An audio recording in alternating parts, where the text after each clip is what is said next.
Nabadde nva mu katale okukola ki okutunda ebyennyanja byange nteekako akacaayi ngenda okulaba omuliro guvuwa mulirwana nga mulimu abaana nenziruka nensooka nenjayo abaana ngenda okudda ewange nga sikyalaba wenkola ki ne sente zonna kati saawa zino neewola ku looni okuddamu okukola kuba nina abaana abali mu bisulo sirina ke najjamu n'akayumba akagoye ke nayambala faaza yakaleeta wano. Omuliro gwatukutte essaawa ng'emu ey'ekawungeezi.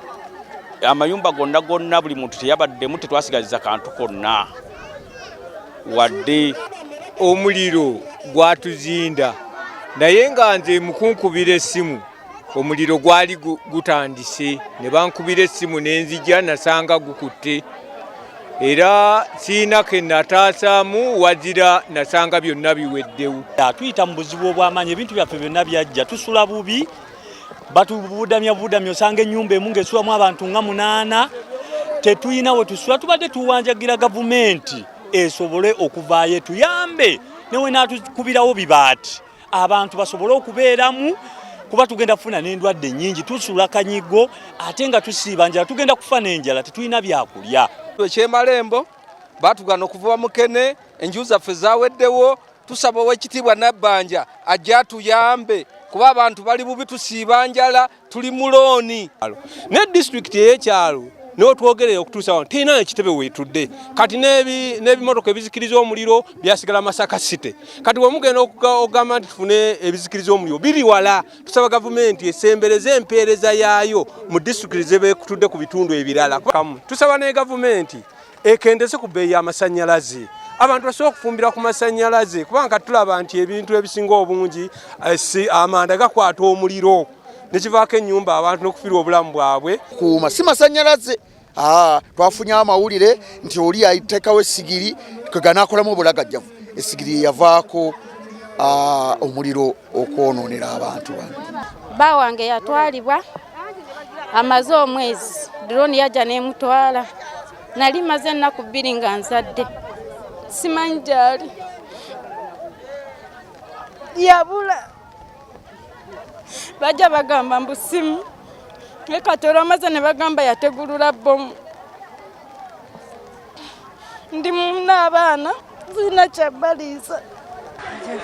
Abasajja batufunisa embuto ne batulekawo tetulina kukola.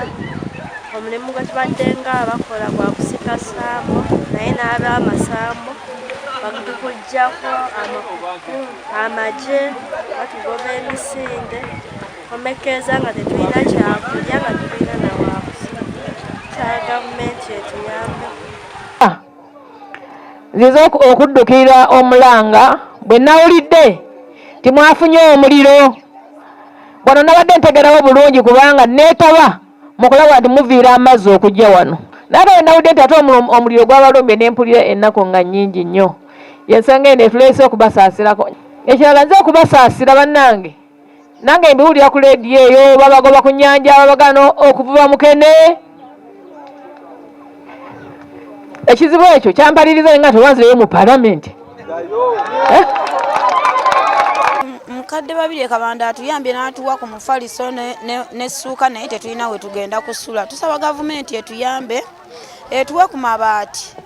Twebaza nnyo omubaka Maria Kabanda kuba yatudduukiridde n'atuwaayo emifaliso n'essuuka.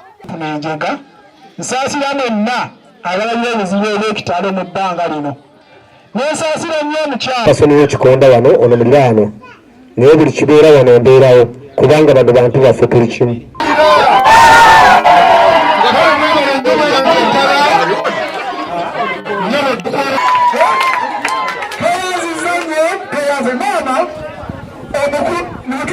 Kati n'abasomesa tubalina bulungi era first grade zakubiddwa wano mabega. oli mubakira bali mujja kwenyonyola chairman w'eggombolola wa DP ajje atuuse obubaka nange kannegatte kubasaka oluwaffe katuba tusazeewo naye nyinga bakisazeewo asobole otugaba bikolwa birabika era katugenda kulaba mubaka akakasa yeetisse era aleese gwe mukimanyi olwo nti bamukola mulangira eno naninga emugamba nti komawo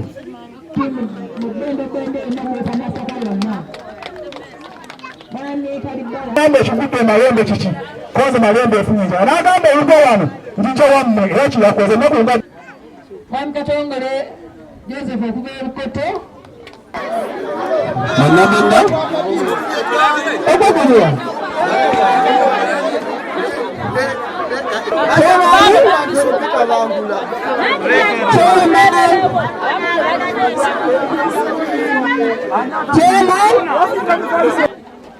Kimbugwa Robert Sande family yuyo mukyala siye mukyala wo leka wano kibokisi ekyo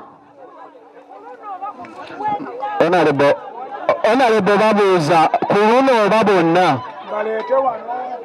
baba we mukikwatira wansi ekasi muzireete wano ekasi zo muzireete wano owekitiibwa babuuza n'abakadde oba bano bokka kaseera nga wajjiirwa ebintu byo mwenna n'abakadde mukwate njagala bulyamu ng'alina omufaliso w'amateeka wano osomane nga kyafuna ekirala omufaliso gwe pakati tuwulirize 16 Patrick era yajulidde